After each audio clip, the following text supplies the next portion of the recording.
ان الحمد للہ نحمده ونصلی علی رسولہ الکریم اما بعد اعوذ باللہ السمیع العلیم من الشیطان الرجیم من ہمزہ ونفخہ ونفثہ بسم اللہ الرحمن الرحیم وَإِذْ قَالَ إِبْرَاهِيمُ رَبِّ اجْعَلْ هَذَا الْبَلَدَ آمِنًا وَاجْنُبْنِي وَبَنِيَّ أَن نَّعْبُدَ الْأَصْنَامَ۔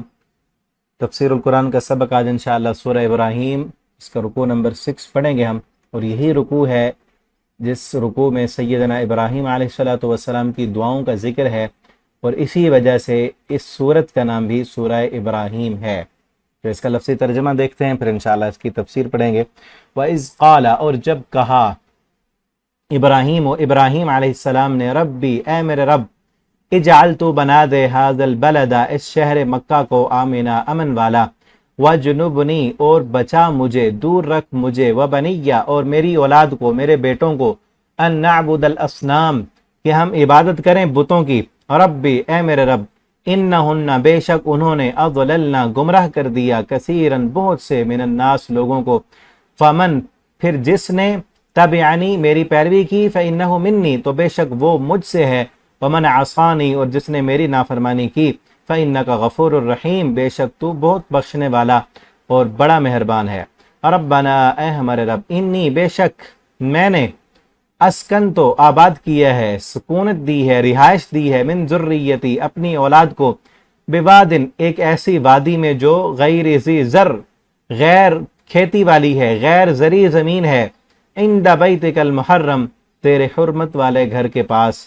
ربنا، اے ہمارے رب، لیقیم الصلاۃ، کیوں رہائش دی ہے؟ تاکہ وہ نماز قائم کر سکیں۔ فجعل، تو کر دے، افئدتن، دل، ان لوگوں کے دل، من الناس، لوگوں میں سے، تہوی، کہ وہ مائل ہوں، الیہم، ان کی طرف، کہ ان کو غیر زرعی زمین میں نے بٹھایا ہے جہاں کوئی نہیں رہتا، تو لوگوں کے دلوں کو پھیر دے اس طرف کہ وہ لوگ مائل ہوں اور ان کی طرف آئیں۔ ورزقہم، اور اے اللہ رزق دے انہیں، من الثمرات، پھلوں سے، لعلہم یشکرون، تاکہ وہ سب شکر کریں۔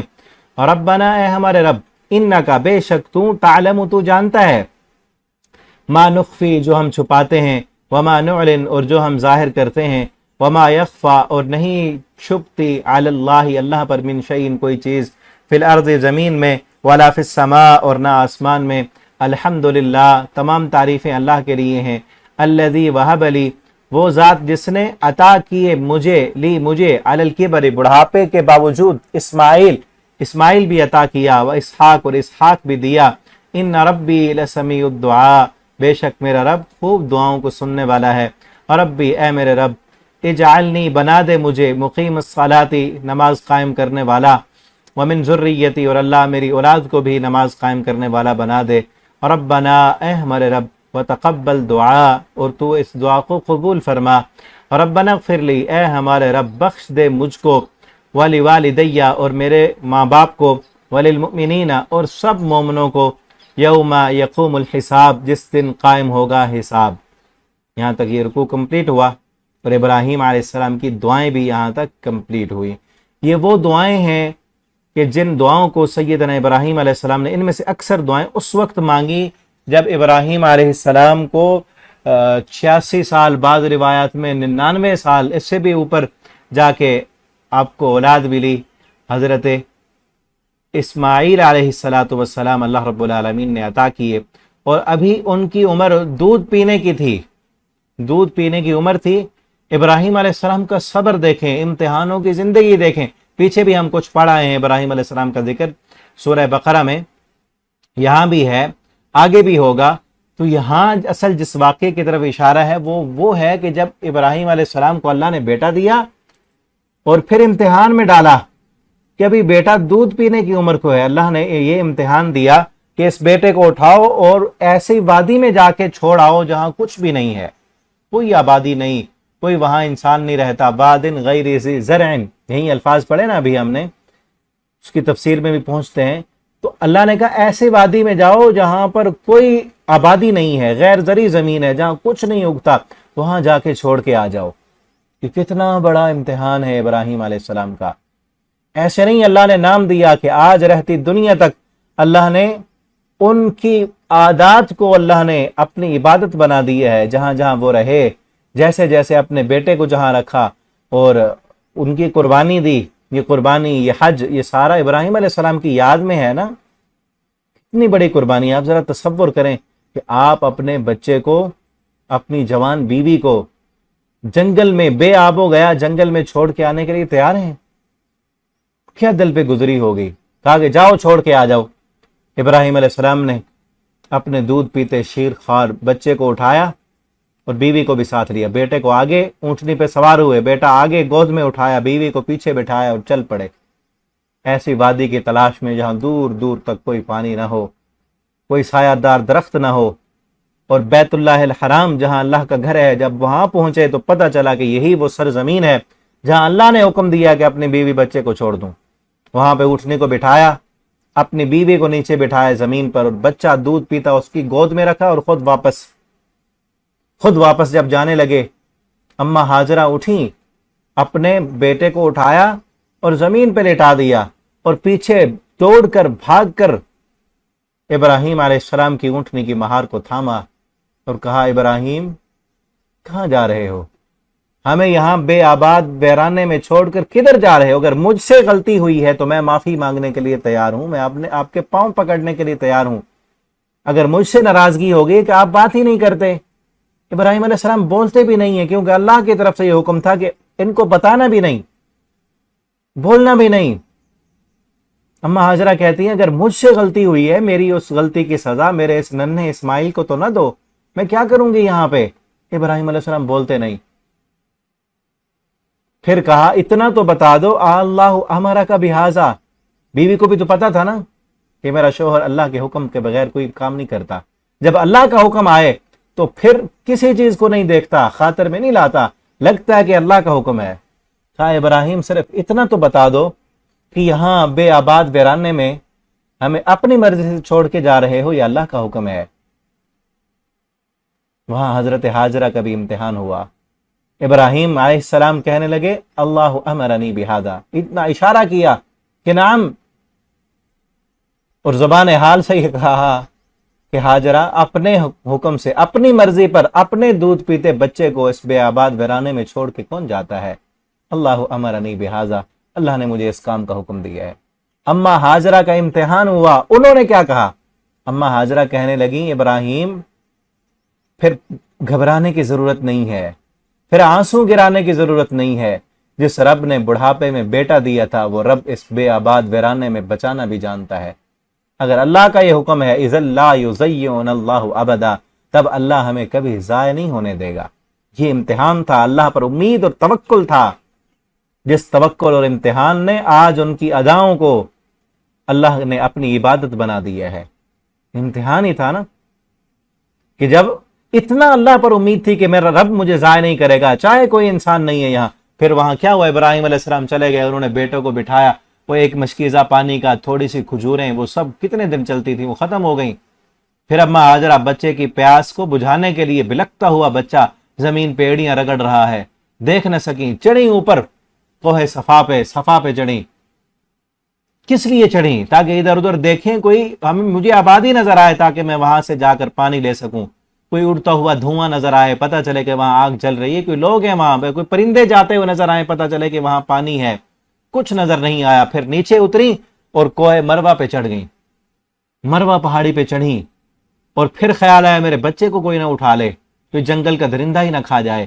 نیچے آئیں اور پھر نیچے دوڑتے ہوئے اپنے بیٹے کو دیکھتی اور دوسری پہاڑی پہ چڑھ جاتی. 7 چکر لگائے اور ایسے دوڑیں. ان کا دوڑنا اللہ کی یاد میں اور اللہ کی فرما برداری میں اللہ کو اتنا پسند آیا، اللہ نے رہتی دنیا تک کے لیے اس دوڑ کو بھی اپنی عبادت بنا دیا ہے. آج ہم جاتے ہیں نا، اللہ اب سب کو لے جائے وہاں جا کے نہ دوڑیں، ویسے وہاں ان قدموں کے نشانوں پر آپ نہ چلیں، آپ کا لاکھوں روپیہ لگایا ہوا ضائع ہے. اللہ کو کوئی پرواہ نہیں ہے. اللہ کو وہ ادا پسند ہے جو ادا اللہ کی محبت میں اللہ کی ایک بندی نے پیش کی تھی. ٹھیک ہے نا، کتنا امتحان تھا. اور پھر اسی وقت ابراہیم علیہ السلام نے اپنے بیٹے کو اور بیوی کو وہاں چھوڑا اور دور، روایات میں آتے دور، اپنے بیٹے اور بیوی سے اوجھل ہو کر وہاں قبلہ رخ ہو کر پھر اللہ سے رو کر دعائیں مانگی. اور کیا کہا؟ اذ قال ابراہیم، اس وقت کو یاد کرو جب ابراہیم نے کہا تھا. اللہ تعالیٰ بھی وہی انداز ہے نا، وہ وقت یاد کرو، وہ واقعہ یاد کرو. وہ کیا تھا